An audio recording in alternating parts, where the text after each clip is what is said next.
Leading a startup team, whether you're delivering a sugar rush, stocking coffee, or getting a regular delivery of snacks, Office Depot has solutions that fit every startup culture, from getting those first business cards and stationery to ordering fleece pullovers with your new logo. To learn how Office Depot and the California Technology Council have partnered to bring you savings on all of these startup essentials and more, go to californiatechnology.org/member benefits. I'm Daniel Levine, and this is the Bio Report.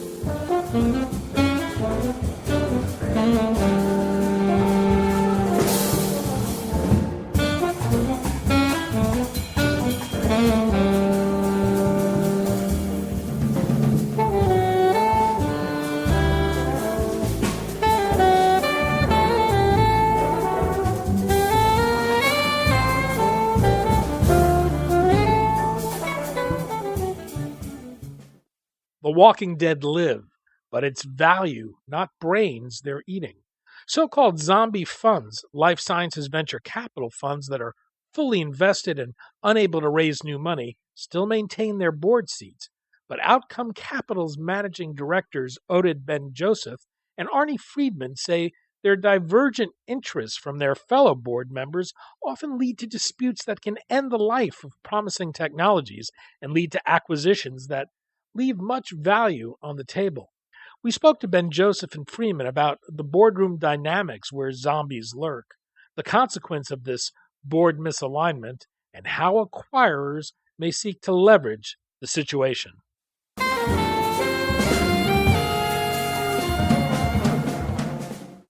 Oded, Arnie, thanks so much for joining us.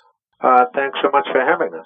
We're going to talk about dysfunctional boards that result from a misalignment of the board members' interest, the role that contraction of the life sciences venture capital community is having on this, and how this may shape M&A activity. But let's start with your firm, Outcome Capital.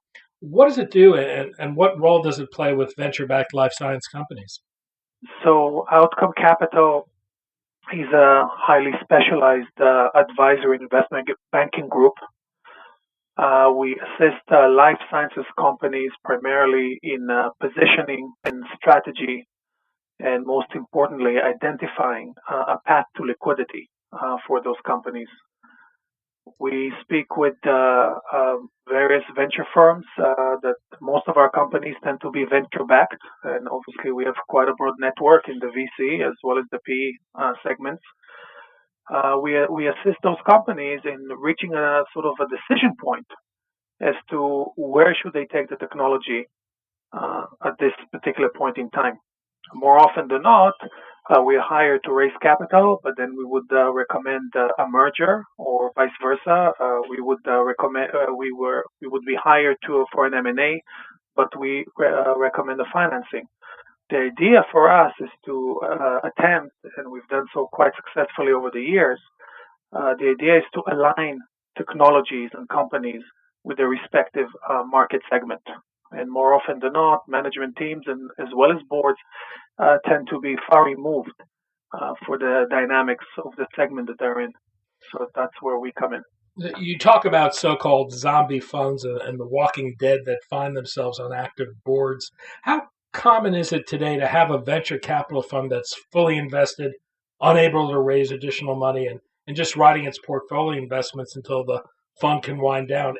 Any way to quantify that, and how likely is it that they would be on the board of one of their portfolio companies? So it happens with frequency and great regularity that many of the boards today here in 2016 are still left. There's still a hangover, if you will, from 2008, fourth quarter 2008 to the beginning of 2009, where we went into a serious crunch cycle where, by way of example, there were maybe 280 firms, active life science focused venture firms, investing in device diagnostics and biotech companies. And today, that number is somewhere in the 55 to 60 active firms with capital. Now, that doesn't mean that there are not many more than 55 or 60 firms still active on boards representing their portfolio companies. It just means they are among the quote-unquote walking dead. Well, they aren't raising a new fund. They have no further liquidity in their funds to reinvest or follow their investments. But they've made a significant investment at some point in time in a company, and enough that they still maintain a board seat. Dynamics and metrics around decision making for that board member versus the board member that has the capacity to still write a check, their behavior is very different and their motives become different. And as a result, there's dysfunction at the board level. We'll draw that out for us. How will the interest of a board member representing a fund that's no longer active diverge from other board members? So that's easy to explain. So while, at least in theory, you can perceive boards as all sitting at the same side of the table and representing the interest of the company, more often than not, they actually represent the interest of the fund. So if we take an example of a company that needs an additional, let's say, 20 million to reach or hit a value inflection milestone, and they have 3 or 4 VCs on the board, 1 or 2 of which are, as Arnie said, among the walking dead. They do not have additional capital to invest in the company, whereas the other 2 or 3 VCs do have additional dry powder. That's exactly the point of divergence among interests, because one firm, the one with the money, would say, I can probably get a much better multiple on my current investment by hitting that value inflection milestone, whereas the fund without the money is not able to do so. So they will probably resist an additional round of financing and would probably push towards a different path, such as a merger and an acquisition. Well, what's the consequence of this in terms of promising technologies dying, or even technologies that should be left to die being kept on life support? So the consequence of technologies dying is it happens with some frequency. There are other consequences as well, but the bottom line is what may happen in a situation that Oded just described is the board comes to a vote, and based on who has seniority and preferred shares and ownership and the ownership structure, if the non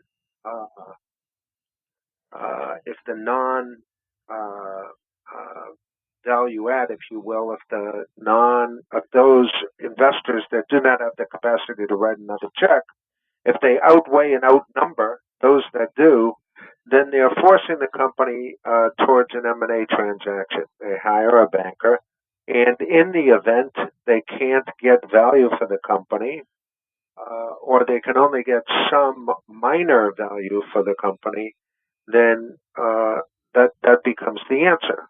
Company then has distribution that may satisfy the investors, the institutional investors of the company. More often than not, management and those who have built the company are getting nothing or close to nothing.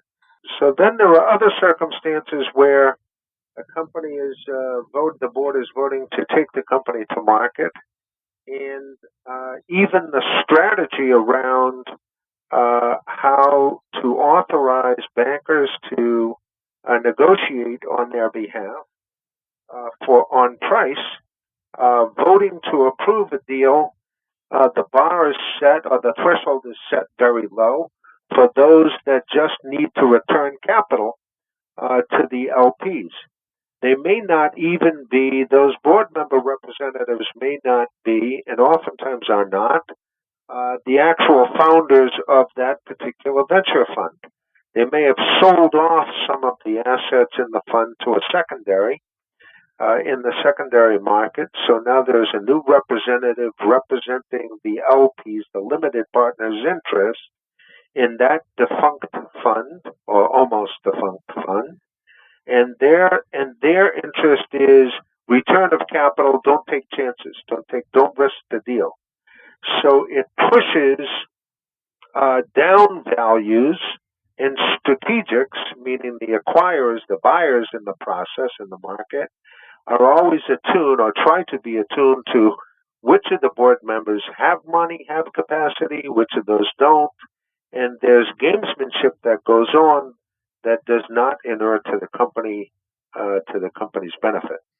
Is there ever an effort, if there's another round being financed, is there ever an effort to buy out these dead funds?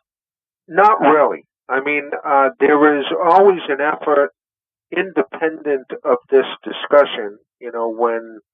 When those the haves and the have-nots are on a board, there's always this process going on behind the scenes with a very active secondary market where funds who are secondaries go and approach some of these near defunct firms to buy up and offer to buy up their portfolio for X cents on a dollar. But when it's live and they're actively representing the firm in a sale of company, there's oftentimes a very difficult and lots of difficult scenario and lots of tension around the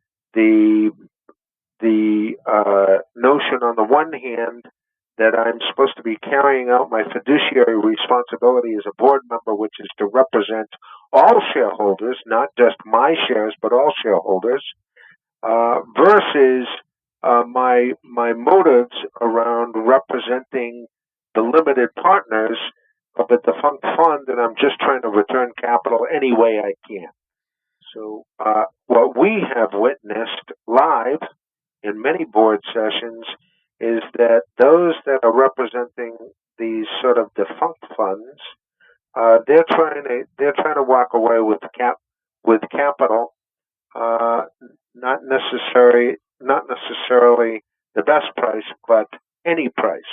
While those that are healthy, robust funds are willing to say no. If they can't get the best price for the firm, then the answer is no. We'll keep building the company to achieve a value-added inflection. I will just add that to make it short, two obvious consequences of this scenario. A is innovation gap. So we are going through a major innovation gap post 2009 meltdown. So companies that could get funded no longer get funded, or technologies. The second consequence is risk to closability, because when a board or an advisor is successful in actually finding a home for a piece of technology that is a strategic buyer that is in a position to continue to develop that technology and bring it to market, because of that board dynamics, the risk to closability, actually closing a transaction, is much increased.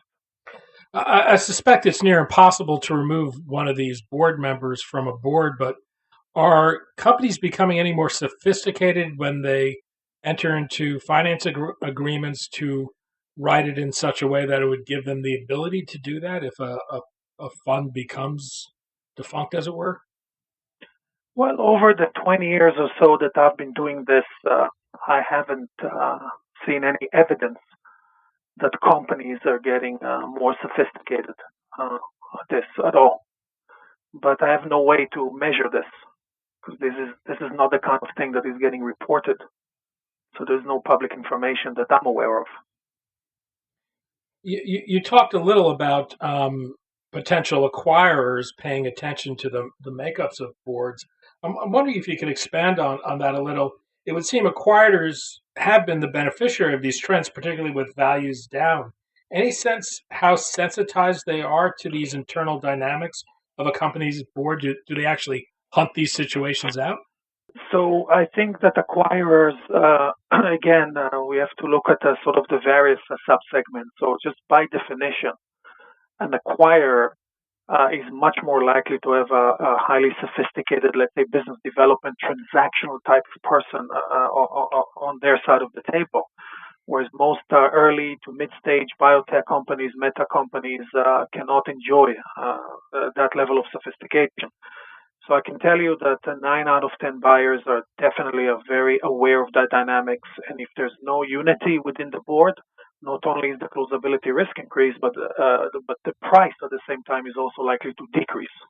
They know that the alternative to some of the investors is to get completely crushed by their peers on the board. If they invest more money and they lose their preferences, as Arnie mentioned earlier, they don't want to take that risk. So their willingness to sell the company at a lower price is higher.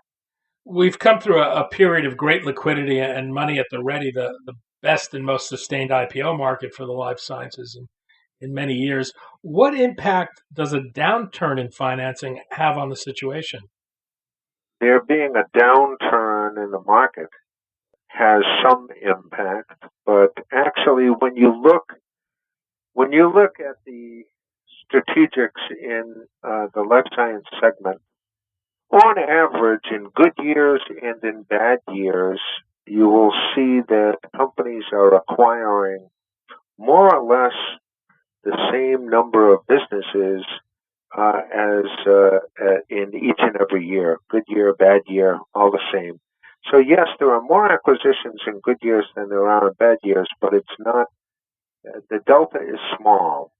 The major difference comes actually with IPOs, of course, because in a down market and in a down economy, there are far fewer IPOs, and then more companies available into the acquisition landscape because that's their only way to exit. M&A is their only way to exit.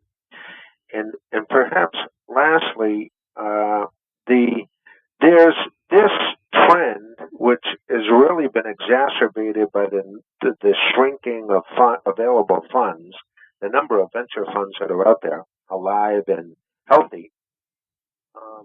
This began, as I said, somewhere around Q4 08 to beginning of 09. Its impact is still being felt today, but it's not as great this year as it was last year. It will likely continue for another 2 to 3 years before all these portfolio companies are washed out. Then you're only dealing with active and live, healthy funds, or predominantly healthy funds. But it is moving in that direction. It's not there yet, though, and we have another several years to go. Oded Ben-Joseph, Managing Director of Outcome Capital, and Arnie Freeman, Managing Director of Outcome Capital. Thank you both for your time today. Thank you so much.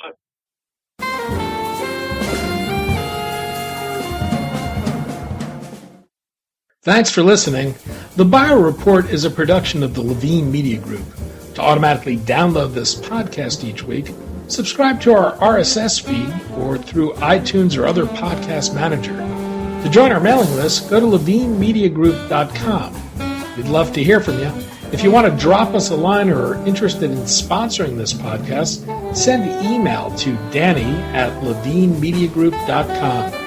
Special thanks to Jonah Levine, who composed our theme music, and the Jonah Levine Collective, which performs it.